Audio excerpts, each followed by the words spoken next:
د هر صفر له منځه وړلو سره د ضرب عملیه کې د یو صفر له منځه وړلو سره اشاره ښي طرف ته انتقالي دا غو طرف ته انتقالي داسې اوس ما دوه صفرونه له منځه وړل نو دلته به عدد څو راسي اشاره هلته ځي 532.4 هلته څو پاتې دي یو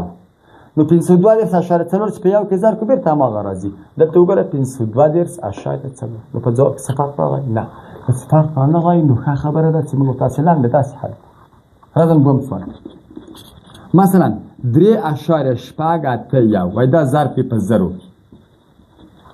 درې صفرونه دي درې واړه صفرونه له منځه یوسه اشاریه به وځي لاړه ختمه اشاریه ووتله څو سوه 3601 ضرب دې څو یو چې په یو کې ضرب کې بېرته هماغه 3601 دا جواب سي درېیم سوال ته ګوره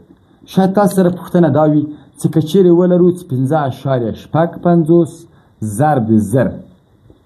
دا به څنګه وکړو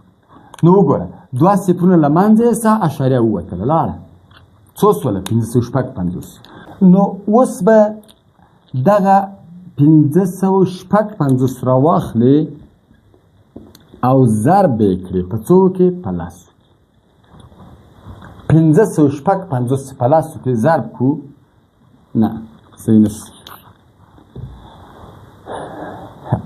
اوس به دغه 550 راواخلې ضرب یې کړې په لسو کې 550 په لسو کې کېږي 5500 دا خو عادي ضرب په دې خو پوهېږي راځم وروستي سوال ته څلورم سوال که چیرې داسې ولرو مثلا 3.42 و دا وایي ضرب کوي په 500 کې نو موږ به څه کوو دوه صفرونه له منځه یوسه اشاریه د دوه په اندازه باندې دلته ځي څو کېږي 302.8 ضرب د 5 اوس به راواخلې 5 به کې را ضرب کړي د 5 ضرب خو دې زده ده 5 په 2 کې 15 5 په 2 کې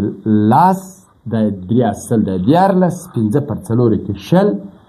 او یو اصل د 21 او 5 په 3 کې 15 او 2 اصل د 14 خو دې کې سیمه ضرب کړی او د غیبه د اشاره به هغه ته دی اشاره ورته